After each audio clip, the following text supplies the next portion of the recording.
Nabawi itu dijadikan sebagai satu markas untuk tempat ibadah, tempat musyawarah dan sebagainya.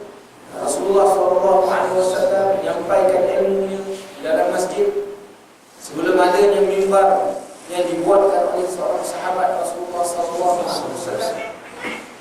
Maka kita seperti mana yang diriwayatkan bahawa Rasulullah bersandar maknanya di sebatang tunggul kurma, sehingga apabila dibuatkan untuk Rasulullah di satu mimbar yang mempunyai 3 anak tangga, Rasulullah pun duduklah bersandar dan berkhutbah di atas mimbar, sehingga maknanya tunggul kurma ini pun menangis kerana takut akan azab Allah Subhanahu wa taala.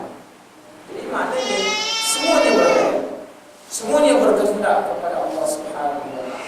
Dalam peristiwa Mi'raj, bahawa batu yang dipijak oleh Rasulullah SAW itu sama nak naik bersama dengan Rasulullah SAW.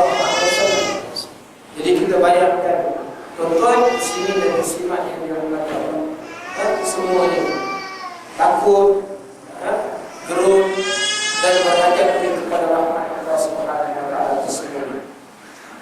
Begitu juga menunjukkan kepada kekuasaan Allah Taala. Walam yakul lahu kufuwan ahad, tidak ada yang setara, yang sebanding dari sudut maknanya kekuatan, dari sudut pemberian, dari sudut mengazab, dari sudut kasih sayang. Tidak ada yang sebanding dengan Allah Subhanahu wa taala dari sudut perkara. Dari sudut kekuasaan tidak ada sesuatu yang sebanding dengan hak mutlak Allah Subhanahu wa taala. Bila Allah Taala sebut lam yalid wa lam yulad wa lam yakul lahu kufuwan ahad, mana tidak ada. Lam itu menunjukkan bila-bila sampai tidak ada makna sempadan. Lil abad, makna menunjukkan sesuatu yang tak tentu, tak ada kesudahan. Tidak ada kesudahan. Jelas surah Al-Ikhlas ini menegaskan bahawa tidak ada wujud yang hakiki ataupun yang wujudnya memang hakikatnya zat yang melainkan wujudnya Allah Ta'ala. Sebagai firman-Nya Allah Ta'ala sebut qul huwallahu ahad. Allah Ta'ala itu Esa ini menunjukkan atas wujud yang tidak ada awal dan tidak ada akhir. Keesaan Allah Ta'ala ini menunjukkan diri kepada wujud Allah Ta'ala yang tidak ada permulaan dan tidak ada yang akhir. Wal awwal wal akhir wal zahir wal batin. Maknanya tak ada mula, tak ada akhir. Nak menunjukkan atas bahawa wujud Allah Ta'ala itu dia adalah wujud yang sejak azali, dan wujud Allah Ta'ala tidak dikaruniakan oleh sesuatu. Maknanya kalau sesuatu benda ni dia ada sebelum dia, dan ada sebelum tu dikeranakan oleh sesuatu. Tapi Allah Ta'ala ni wujud yang ada, yang wujud, tapi wujud yang tidak ada permulaan dan tidak disebabkan oleh sesuatu kewujudannya. Ini bezanya Allah Ta'ala, wujudnya Allah Ta'ala dengan wujudnya makhluk. Kenapa Allah Ta'ala itu wajibul wujud, wajib, wujud yang wajib. Wajibul wujudnya wujud yang tidak ada permulaan. Kalau kita ni bukan wajibul wujud, mana wujud kita ni wujud yang ada mula, maknanya disebabkan oleh sesuatu. Jadi itu kita punya sifat wujud benda yang bahawa, dan bahawa tidak ada yang memperkenankan doa permohonan orang-orang yang memohon, dan tidak ada sebarang kekuatan, tenaga ataupun kegiatan melainkan Allah jugalah yang menjadi punca. Mana Allah Ta'ala lah yang memberikan, memperkenankan doa. Bila Allah Ta'ala sebut wa iza sa'alaka ibadi anni fa inni qarib ujibu da'watan da'i idza da'an. Kami memperkenankan orang-orang yang berdoa, ud'uni astajib lakum, berdoalah kamu, saya kami perkenankan. Nak menunjuk kepada kita bahawa yang memperkenankan akan hajat manusia ni, yang boleh bagi ialah Allah Ta'ala.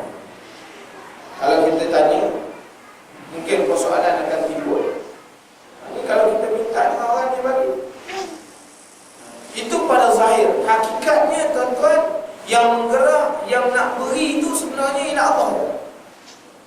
Allah Ta'ala. Maknanya manusia tidak berkuasa. Kita tengok orang ni daripada sifat luar dia nampak macam garang, kita kata dia minta, kita tak dapat.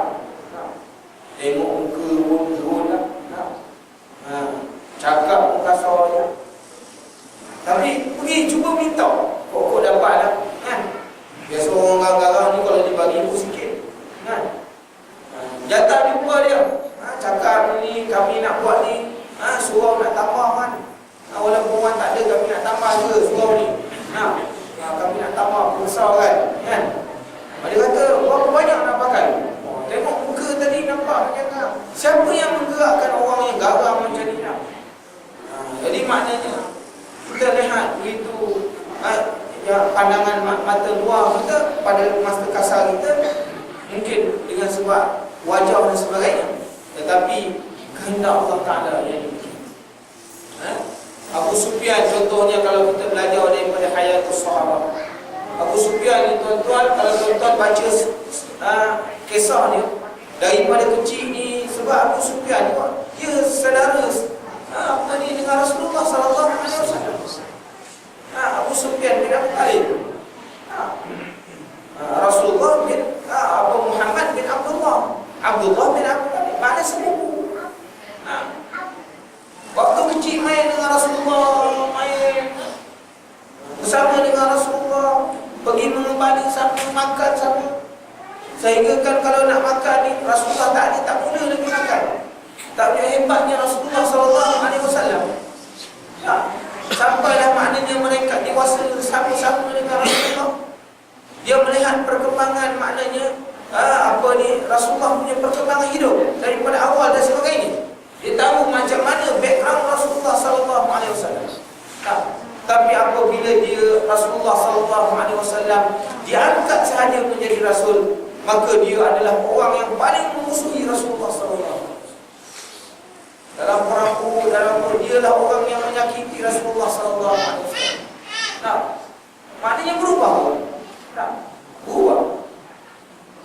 Sehinggalah Rasulullah kata tidak ada orang yang paling aku benci melainkan Abu Sufyan, kerana dia orang yang cukup menentang dakwah Rasulullah sallallahu alaihi wasallam, kerana dia bersekutu dengan Nabi.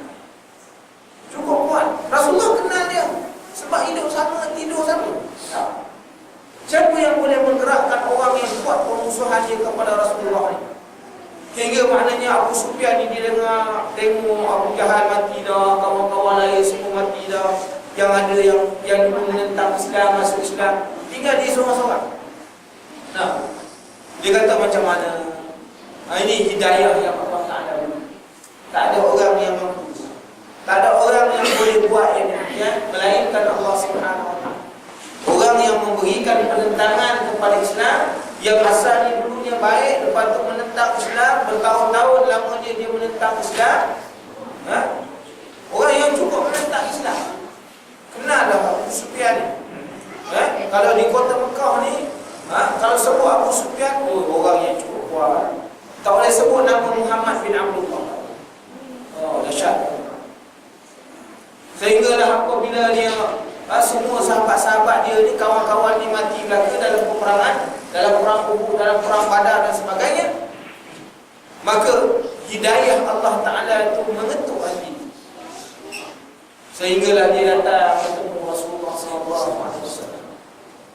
Rasulullah tak paling muka pun. Kenapa tuan-tuan? Kerana dia ni orang yang cukup, yang sering menyakiti hati Rasulullah. Datang kepada Rasulullah ni kerana nak menzahirkan Islam. Sebab sebelum itu tak Islam, walaupun dia adik-beradik, dia sepupu main sama, tapi tak Islam lagi.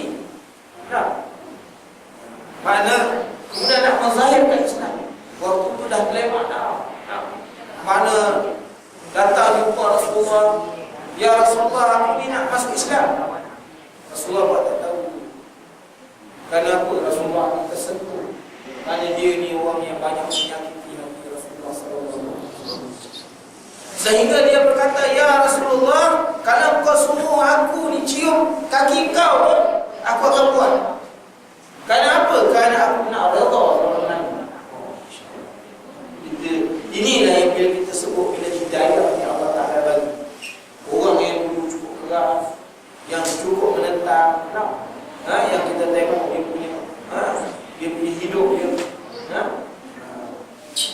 Allah Ta'ala beri hidayah, tak ada siapa pun yang boleh. Sehinggalah maknanya dia pada penghujung-penghujungnya dia masuk Islam dan berjuang kepada Islam. Ini hebatnya lah tuan-tuan. Tak ada siapa yang boleh menindakkan perkara yang demikian. Kesimpulannya, Allah Ta'ala Maha berkuasa, Maha asa pada ketuhanan. Dia tak ada, bila sebut maknanya keasaan Allah Ta'ala ni, dia tidak ada bandingan, tidak ada maknanya tanda. Dan Allah Ta'ala sahajalah yang menjadi tumpuan untuk memohon sebarang hajat. Macam mana pun, sehinggalah tuan-tuan, kalau kita belajar, kita baca tafsir, kita baca tafsir Fir'aun ni, Fir'aun dia ni bertahun-tahun dengan rakyat, bertahun-tahun dengan rakyat. Dia kata aku Tuhan, dia kata aku Tuhan, tapi tak isytihar. Dia tak isytihar, dia tak isytihar bahawa dia Tuhan.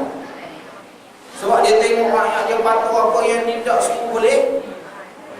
Sehingga maknanya setelah 10 tahun dia buat macam tu, baru dia mengisytiharkan diri. Wa ana rabbi, wa ana rabbi. Pada waktu itu bila dia isytiharkan dia sebagai Tuhan, syaitan terkejut. Syaitan boleh terkejut.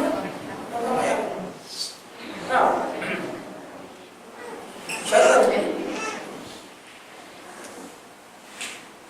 Jadi satu hari bila dia masuk dalam tandas, ini disebut dalam tafsir Qurtubi, bila masuk dalam tandas, syaitan pun menjelma menjadi manusia. Dia kata, wahai Fir'aun, aku kambing dulu kau tak mengaku Tuhan. Tak ada maknanya orang yang dalam dunia ini mengaku Tuhan melainkan kau. Dengan sebab itu aku sujud kepada Tuhan. Jadi oleh kerana kau dan Tuhan, aku nak tanya kau satu soalan. Jadi bila dia tanya apa yang dekat Tuhan, maka kata Firaun, aku tak tahu. Syaitan kata, bagaimana kau bukan Tuhan? Ya ke? Dia kata, ya ke? Mana aku tak tahu. Mana macam ni, aku bukan Tuhan. Macam ni aku nak bertaubat lah. Kata syaitan, oh jangan. Maknanya kalau kau dah mengaku Tuhan, kau jangan tarik balik. Tengok syaitan ni, dia api kan? Mana bagaimana? Firaun nak bertaubat tak? Firaun kata, kalau macam tu aku tak tahu, tak layak lah aku jadi Tuhan. Macam tu aku nak bertaubat. Syaitan kata, jangan. Jangan sekali-kali kau bertaubat, teruskan. Oh, ini syaitan. Syaitan. Inna syaitana lakum aduwwun mubin. Musuh, memang musuh. Sehinggalah makna dia mengisytiharkan diri dia kepada rakyat dia Tuhan. Sehingga dia mengisytihar.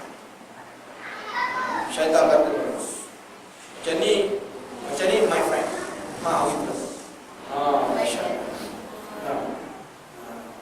Inilah kerja syaitan. Kita nak bayangkan kepada tuan-tuan muslimin dan muslimat yang dirahmati Allah, maknanya semua berlaku.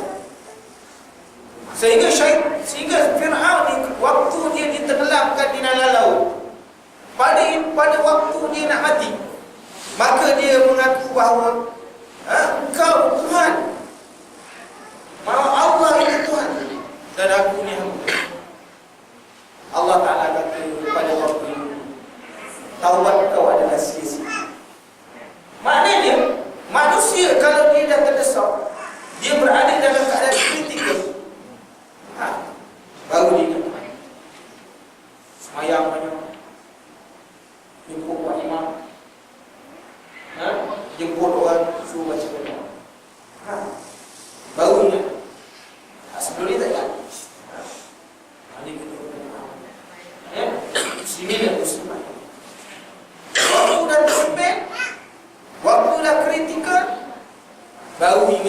bahawa Tuhan boleh memberi maknanya menyelesaikan, bahawa ingat bahawa Allah Ta'ala yang boleh maknanya beri sesuatu.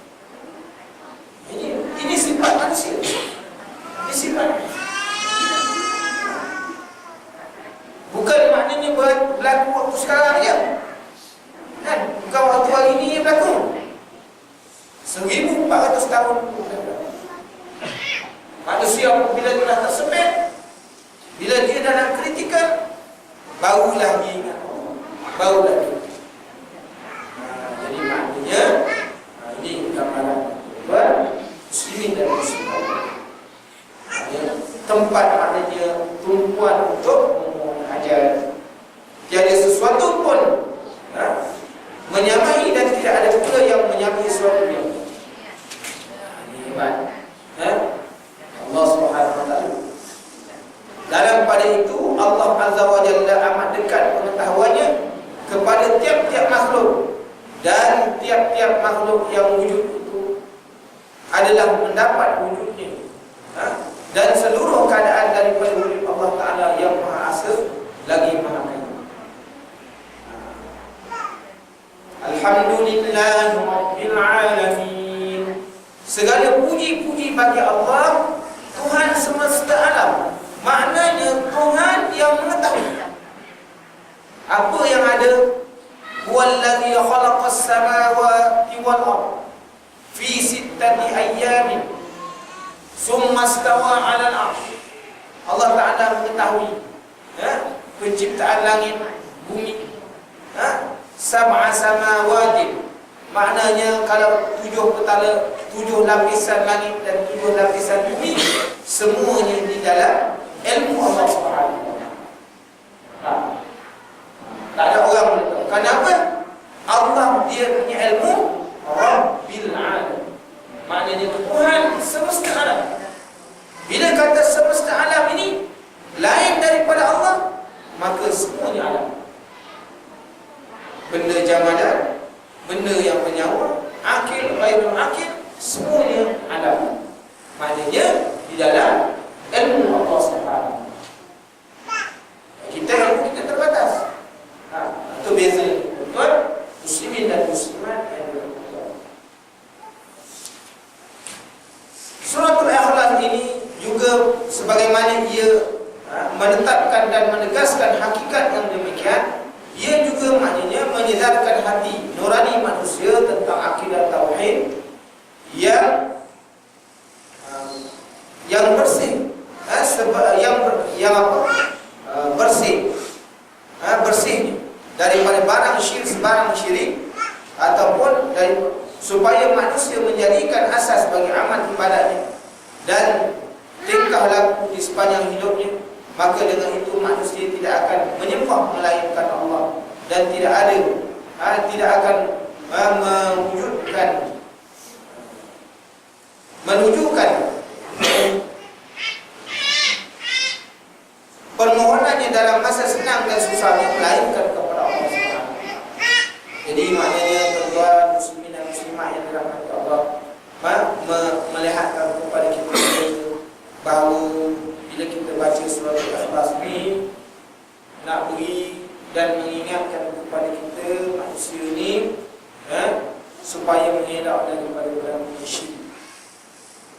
Jadi dengan sebab itu tuan, kenapa hikmah hadis Rasulullah SAW bila bangun, bila bangkit, bila kita nak tidur, kita baca tidur. Bila kita bangkit daripada tidur, kita suruh baca surah ni. Supaya apa? Kita tiap-tiap hari tuan-tuan, bukratan wa asila, maknanya pada waktu pagi dan petang, hendaklah sentiasa mereka mentajdid tauhid. Mentajdid maksudnya apa? Memperbaharui. Kita baca surah Ikhlas, maka akan dalam hati kita ni bersih daripada sifat kemunafikan ataupun syirik kepada Allah Subhanahu. Pagi zuhur kita baca waktu pagi, baca waktu petang, sebelum tidur suruh baca, kan? Bangkit daripada tidur suruh baca. surah ini menentang, memberitahu kepada kita tentang tauhid kepada Allah Subhanahu wa taala. Menyedari bahawa kita ni berhajat kepada Allah Subhanahu wa taala. Dan di antara ayat-ayat yang menjelaskan sifat kesempurnaan Tuhan ialah di akhir ayat pada surah An-Nisa, ya, yang menyatakan bahawa Allah berkata-kata kepada Nabi Musa alaihissalam, wa kallama Allah Musa taklima, ya, wa kallama Allah Musa taklima. Maknanya Nabi Musa berkata-kata dengan Allah Subhanahu wa taala. Kata-kata yang ia sendiri mendengar, memperdengarkan. Itu nak menunjuk bahawa Allah tak ada itu. Tak perlu pakai perantaraan. Allah Ta'ala boleh bagi terus. Tapi bukan semua orang, kan? Maknanya manusia ataupun insan yang dipilih oleh Allah SWT.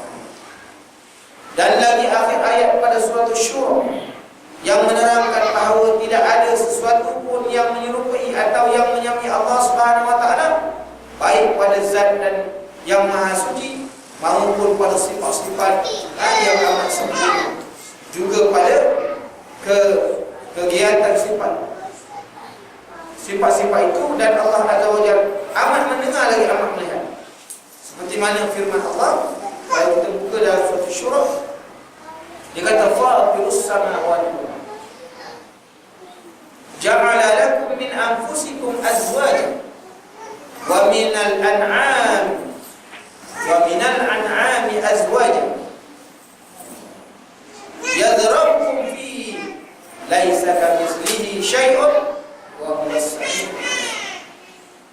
Allah Ta'ala beritahu kepada kita bahawa Allah Ta'ala lah yang menjadikan langit dan bumi, dan apa yang ada di antara kedua. Langit dan bumi Allah Ta'ala jadikan, dan apa yang ada di antara langit dan bumi ini, dengan awan, dengan angin, cakrawala, semua adalah Allah Ta'ala. Dan apa yang dan Allah Ta'ala menjadikan juga kamu, ada diri kamu, dan dijadikan maknanya kepada kamu itu pasangan. Nah, dijadikan pasangan. Setiap orang Allah Ta'ala ada jadikan pasangan dia. Kita tak tahu pun, kita pun tak pernah jumpa, tak pernah kenal. Tiba-tiba elok aja kan, jumpa kat pasar malam kan, pasal dia punya beg duit jatuh, kita pun tolong angkat. Dah angkat tu, dia angkat sekali-kali je nak, kan? Angkat bilang tak kenal pun. Dia bukan duduk belakang, ulu tu, ulu hijau jauh, kan? Mana kita pernah pergi jumpa kan? Tetapi Allah Ta'ala dia kata menjadikan makna kepada kamu azwaj, isteri, yang kita pun tak kenal, kan? Kalau kenal tak apa, tak pernah jumpa. Kemudian wa minal an'ami azwaja, dan dijadikan mana binatang-binatang pun ada pasangannya. Ada pasangannya. Seladang jumpa dengan lembu jadi selembu, kan? Ada pasangannya. Seladang pun tak kenal lembu, dikacau kan, akhirnya jadilah selembu. Mana kita mana tahu? Tu ambil batu daripada belis, bawa turun belaka, kan? Bagi kan? Sebagai hadiah. Jadi maknanya kemudian yadra'ukum fi, yadra'ukum laisa kamitslihi syai'un wa huwas samiul basir. Maknanya tak ada sesuatu pun yang sebanding ataupun yang semisal dengan Allah Subhanahu wa taala, dan sesungguhnya Allah Ta'ala itu dia maha, maknanya mendengar lagi maha. Jadi kesimpulan daripada ayat ini kita lihat bahawa berkata-kata maknanya menyuruh, melarang, menjanjikan pahala dan seksa, serta menceritakan kisah-kisah dan pengajaran. Jadi Allah Ta'ala berkata-kata. Tapi berkata-kata Allah Ta'ala ini dia tidak sama seperti berkata-kata di makhluk. Laisa kamitslihi syai'. Tak sama. Yang kedua, mendengar Allah Ta'ala. Allah Ta'ala itu mendengar. Maknanya sami', mendengar Allah Ta'ala. Adakah mendengar Allah Ta'ala itu macam kita dengar? Ada alat? Pakai telinga? Nah. Mana laisa kamitslihi syai'. Tidak tersembunyi pada pendengaran Allah Ta'ala itu sesuatu, walaupun seberapa sulit sekali. Jadi Allah Ta'ala dia mendengar yang maknanya kalau kita sebut mendengar Allah Ta'ala ni yang selayak bagi Allah. Nah, Allah Ta'ala mendengar, tapi tidak boleh kita tajsimkan. Maknanya menjisimkan dengan sesuatu. Mana kalau kita dengar ni pakai telinga, jadi tak boleh. Nah, Allah Ta'ala dia mendengar. Dan hebat Allah Ta'ala ni, dari sudut kuasa mendengarnya, dia boleh mendengar sesuatu benda yang tak boleh kita. Mana apa yang dalam hati orang pun Allah Ta'ala boleh mendengar. Yang ketiganya, melihat. Allah Ta'ala itu dia melihat. Dia tidak melihat seperti mana manusia. Laisa kamitslihi syai'. Manusia melihat dengan mata, dan pandangan mata manusia terbatas. Tapi Allah Ta'ala tidak terlindung kepadanya. Penglihatan Allah Ta'ala tidak terlindung kepada penglihatan sebarang perkara sekalipun halus dan tertutup. Mana semuanya Allah Ta'ala. Yang tertutup ke, yang terlindung ke, benda yang halus ke, apa ke, semuanya di dalam penglihatan Allah Ta'ala. Jadi bagaimana tu? Kita beriman kepada ayat ini. Bagaimana kita nak menyembunyikan perkara-perkara yang kita lakukan, walaupun tak dilihat oleh manusia, walaupun tidak diketahui oleh manusia, tapi Allah Ta'ala. Kita nak buat dalam gelap, Allah Ta'ala nampak. Kita nak sembunyikan dalam hati, Allah Ta'ala tahu. Maka tidak ada jalan kita kembali kepada Allah. Mana bertaubat, buat sadar, maka kita nak bertaubat. Orang tak tahu, maka jangan kita dedahkan. Sebabnya orang yang mendedahkan dia punya cerita-cerita masalah bahawa hukumnya berdosa. Sebab apa? Sebab hadis menyebutkan bahawa apabila seseorang itu melakukan sesuatu daripada kejahatan dan kemungkaran pada waktu malam, ketika mana manusia tidak melihat dan tidak mengetahui, dan Allah Ta'ala menutupkan maknanya pintu keaibannya, maka janganlah dia bukakan keaibannya pada waktu siang. Kalau dia dah buat waktu malam, orang tak tahu. Seorang isteri dari segi hukum, kalau dulu dia pernah melakukan perkara yang tak elok, tidak perlu diceritakan benda itu kepada suaminya. Dia ada kisah-kisah lampau, maknanya yang black metal punya. Kata kalau dulu, tak perlu cerita, kan? Suami pun tak perlu cerita. Oh, rumah dulu apa ada friend, awak nak tengok apa?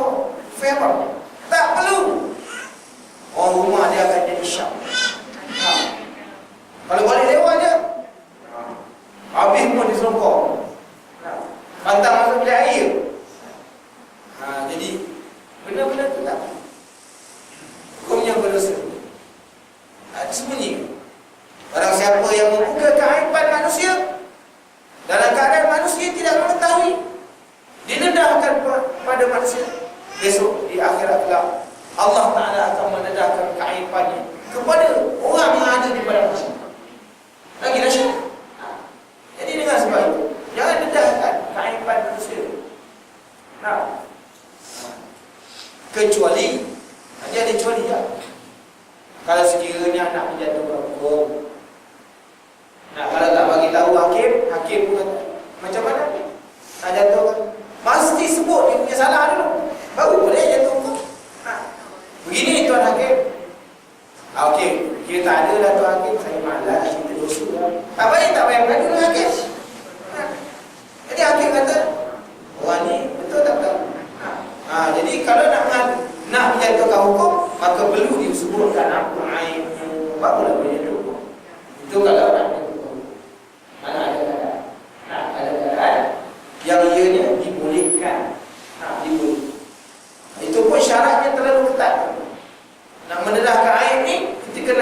menegakkan hukum bukanlah maknanya sewenang-wenang seperti mana yang berlaku. Syaratnya terlalu ketat. Tak boleh berlebih-lebihan. Tak boleh berlebih-lebihan. Jadi maknanya kita jangan sampai muslimin dan muslimat itu. Yang keempat, menyalahi segala rupa bentuk, segala corak warna dan segala cara dan gaya yang didapati oleh panca indera yang dipikirkan oleh akal, juga berkeadaan tidak diliputi oleh masa ataupun tempat. Jadi daripada ayat yang kita lihat tadi, maknanya dia menyalahi daripada segala rupa bentuk. Kalau kita hendakkan sesuatu, maka kita buat begitu. Pada Allah Ta'ala tidak semestinya. Pada Allah Ta'ala tidak semestinya. Kita hendak maknanya, contohnya anak kita ni jadi baik-baik, kita buatlah, usaha kan. Tapi pada Allah Ta'ala, usaha yang kita buat belum tentu dia akan maknanya hasil. Pada Allah Ta'ala yang tentu usaha kita buat. Ada di kalangan anak-anak ulama yang mereka ni terlibat dengan benda yang tak elok. Sebagai contohlah, saya nak ngomong, anak dia sendiri pernah maknanya melakukan zina. Adakah dengan sebab, adakah kita makna kata, oh, ini macam mana anak saya nak ngomong ni? Adakah dengan sebab anak dia melakukan zina menghalang untuk dia melakukan hukum Allah? Tak. Jadi sebenarnya itu bukan sebagai satu hal. Sebab kadang-kadang bila kita nak berdakwah kepada orang, kita kata pakailah tudung, pakailah pakaian yang menutup aurat, orang akan blame kita, dia punya anak pun tak. Jadi menghalang kita. Saya nak ngomong tak itu. Dalam hukum Allah Ta'ala itu dia tak ada. Dia dah usaha dah bentuk anak dia, tapi nak jadi anak adalah hikmah. Yang akhirnya bila dia menjalankan hukum hudud kepada anak dia, sehingga dia bermimpi setelah dia merotan anak dia sampai mati, dengan 100 kali rotan, maka malamnya dia bermimpi anak dia bersama dengan Rasulullah SAW. Jadi ini nak tunjuk hukum muslimin dan muslimat bagaimana. Jadi jangan jadi perkara. Kita anggota masjid, contohnya anggota masjid yang jatuh kuasa masjid imam, tapi anak kita tak atas semayang. Kita nak kempen orang berkata anak dia apa tak semayang. Janganlah kita rasa sebab ada pun. Tak boleh jadi itu sebagai halangan. Dakwah kita dakwah. Kita usaha dah panggil dia. Dia tak nak. Anak Nabi Nuh alaihi salam tuan-tuan duduk di bawah punggung Nabi Nuh. Isteri duduk bawah punggung Nabi Nuh. Di bawah tangan dan jagaan Nabi Nuh pun jadi kufur dengan Allah. Jadi dengan sebab itu, jangan jadi dia alasan. Orang berdakwah kalau dia tak nak dakwah, dia tak nak beritahu orang, dia tak nak cakap dengan sebab malu, dengan sebab masyarakat dia ataupun ahli keluarga dia, maka itu adalah satu perbuatan besar. Sebab kita Nabi pun dia punya ahli keluarga pun yang jadi kufur dengan Allah. Kita bukan Nabi, kita bukan masuk. Osman masuk tak apa nak? Kita bukan masuk tak apa. Tentu banyak silap, banyak perkara yang berlaku. Jadi hakikatnya begitu. Menunjukkan bahawa kita ni berhajat sebenarnya. Hebat macam mana pun, pandai macam mana pun, gagah macam mana pun, tuan-tuan, menunjukkan kita sentiasa berhajat kepada Allah Subhanahu. Kerana Allah Ta'ala lah yang boleh mengubah, yang maknanya menukar sesuatu itu kepada yang dikehendaki. Jadi kita ni cuma usaha ikhtiar. Fa iza azamta fatawakkal 'ala Allah. Mana kita kena berazam, maka bertawakallah kepada Allah. Serah. Usaha dah. Kan? Mana bila kita nak hendak sesuatu, usaha buat betul. Itu semua azam ni maknanya melakukan benda itu dengan betul-betul. Jangan nak atas satu itu sampai lewat. Buat betul. Kalau sekiranya apa yang kita nak tidak berhasil, maka Allah Ta'ala lebih mengetahui akan segala-galanya. Tak? Mungkin belum lagi nak dibagi. So kalau dibagi pula tak dapat buat. Maknanya kena fahamlah hakikat. Kita kena memahaminya. Jangan salahkan Allah. Kita nak jalan ke Islam pun Allah Ta'ala tak bagi juga. Jangan. Itu dah jadi qadariyah. Kerana menolak takdir. Orang yang menolak takdir Allah Ta'ala ni qadariyah namanya. Jadi janganlah depannya ada orang qadariyah banyak. Maknanya apa-apa berlaku kita tengok. Kita usaha dah, kita buat dah. Maknanya kalau berlaku juga tidak seperti mana yang kita kehendaki, maka kita serahkan kepada Allah Subhanahu Wa Taala dari diri yang lebih mengetahui, dan Allah Ta'ala itu adalah sebaik-baik maknanya yang sebaik-baik pemberi kisah. Wa makaru wa makarallah wallahu khairul. Kita mengancam, kita semua mengancam, buat ini. Tapi Allah Ta'ala itu mengancam. Wallahu khairul makirin. Rancangan Allah Ta'ala dia akan tersusun dan menemukan. Jadi kita punya pasrahkan sebagai amalan. Di mudah-mudahan pemahaman hakikat kehidupan dan kembali kepada baca balik surah Al-Ikhlas supaya kita punya akidah lebih benar. Jadi saya rasa cukup segitu kerana ini adalah malam tenang. Ada soalan? Ada soalan? Ada soalan? Jadi kalau tak ada soalan, kita lebih tenang awal ya. Bismillahirrahmanirrahim. Alhamdulillahirrahmanirrahim. Wassalatu wassalamu ala asyrafil anbiya'i ajma'in. Allahumma zidna wa la tanqusna wa akrimna wa la tuhinna wa ahrimna wa asirna wa la tu'sir alaina wa wa'alna. Allahumma ansur lana min khashyatika ma tahulu bainana wa bain al-ma'asi wa min ta'atika ma tuballighuna bihi dunia.